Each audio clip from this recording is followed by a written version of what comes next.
ముఖ్యమంత్రి శ్రీ రేవంత్ రెడ్డి గారు ఈ రోజు మళ్ళీ మక్తల్కి వాకటి శ్రీహరి గారిని బలపరచడానికి రేపొద్దున లోకల్ బాడీ ఎలక్షన్లలో కూడా మన సత్తా సాటి చెప్పే విధంగా మన మద్దతు రేవంత్ రెడ్డికి ఉండే విధంగా మన మద్దతు వాకటి శ్రీహరి గారికి ఉండే విధంగా ఈరోజు రాష్ట్ర ముఖ్యమంత్రి వర్యులు మన దగ్గర రావడమైనది.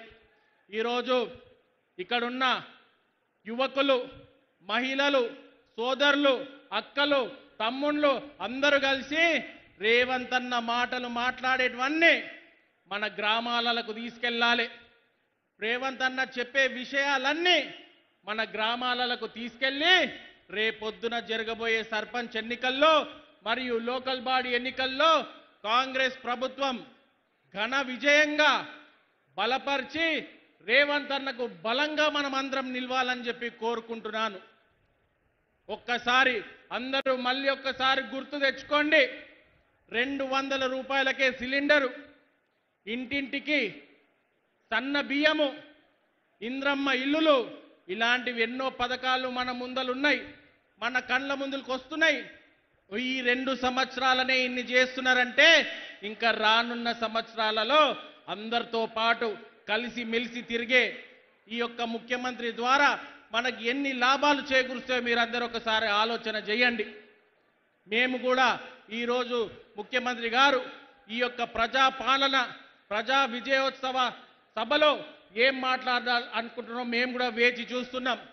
ఇదే విషయాలు మేము కూడా గ్రామాలకు తీసుకెళ్తాం, మేము కూడా ప్రజల్లోకి తీసుకెళ్తాం. మీరందరూ కూడా ఈ యొక్క విషయాలని గ్రామాలకు తీసుకెళ్లి ప్రజలు, పిల్లలు, యువకులు, తల్లులు, తండ్రులు అందరితోటి ఇక్కడికి రాని వాళ్ళందరితోటి చర్చించి కాంగ్రెస్ పార్టీని బలోపేతం చేయాలని కోరుకుంటూ ఈ అవకాశం ఇచ్చిన మక్తల్ ప్రజలకు, కాంగ్రెస్ పార్టీ సీనియర్ నాయకులకు, మక్తల్ యొక్క కాంగ్రెస్ నాయకులకు నా ఒక ధన్యవాదాలు తెలియజేస్తూ ముగిస్తున్నా. జై కాంగ్రెస్.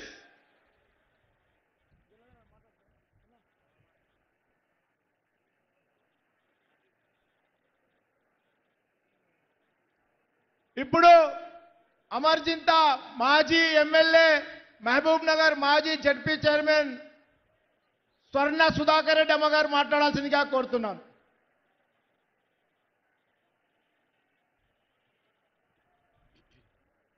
వేదికను అలంకరించిన పెద్దలకు, ఇక్కడికి విచ్చేసిన కాంగ్రెస్ పార్టీ నాయకులకు, అభిమానులకు, కాంగ్రెస్ పార్టీ కుటుంబ సభ్యులందరికీ కూడా హృదయపూర్వక నమస్కారములు.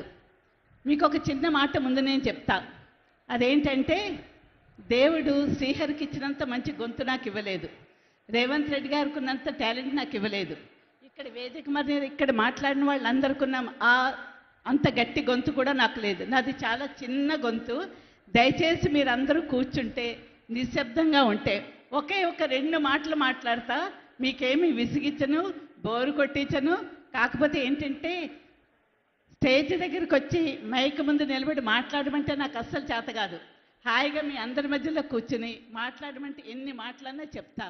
కానీ ఇప్పుడు ఏంటంటే, శ్రీహరి గారు ఈరోజు ప్రజెంట్ ఫోన్ చేసి ఈ మక్తల్ కాన్స్టిట్యున్సీకి తను ఏమేమి తీసుకొచ్చాడో చెప్తే అప్పుడు నాకు ఒక ఆలోచన వచ్చింది.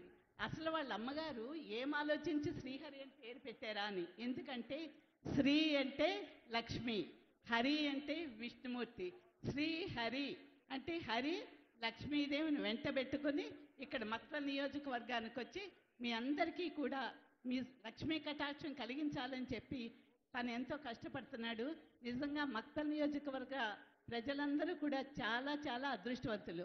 అయితే ఇంకొక చిన్న మాట, ఇక్కడ రవి మాట్లాడుతూ ఒక మాట అన్నాడు, ఇంతమంది ఉన్నారు పాపం మినిస్టర్ గారికి ఎంత కష్టమో అని, ఒక్కడు ఎన్ని ఫోన్లను ఎత్తుకుంటాడు అని.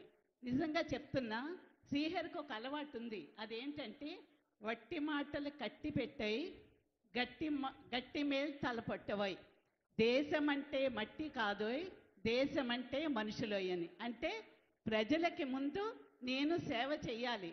ప్రజలకు నా మీద ఎంతో అభిమానంతో వాళ్ళు నన్ను ఎన్నుకున్నారు, నాకు ఒక అవకాశం ఇచ్చారు, ఈ అవకాశాన్ని సద్వినియోగం చేసుకోవాలి అని చెప్పి తను ఎంతో అహర్నిశలో కష్టపడుతున్నాడు. నాకే ఒక్కోసారి అనిపిస్తుంది, నిన్నంతా సీఎం గారి దగ్గర హైదరాబాద్లో ఉన్నాడు. ఈ రోజు మళ్ళీ ఇక్కడికి వచ్చి ఇంత పెద్ద అరేంజ్మెంట్స్.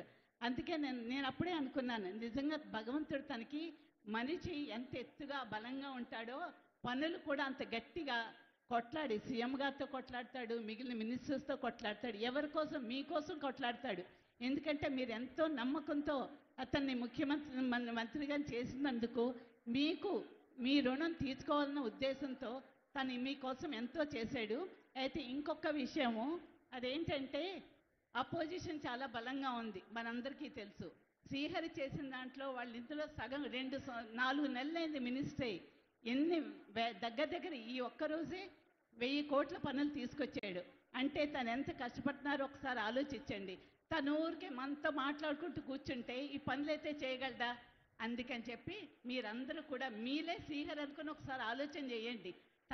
మనమే ఆ ప్లేస్లో ఉంటే అంత మంచిగా చేయగలమా అని అప్పుడు మీకే అర్థమవుద్ది. అందుకని నాతో మాట్లాడలేదు, శ్రీహరి మాకు ఫోన్ ఎత్తలేదు అని అనుకోకుండా ఎంత డెవలప్మెంట్ చేస్తున్నాడో చూసుకుని మీరందరూ కూడా ఇప్పుడు వచ్చే ఎలక్షన్స్లో కూడా కాంగ్రెస్ పార్టీకి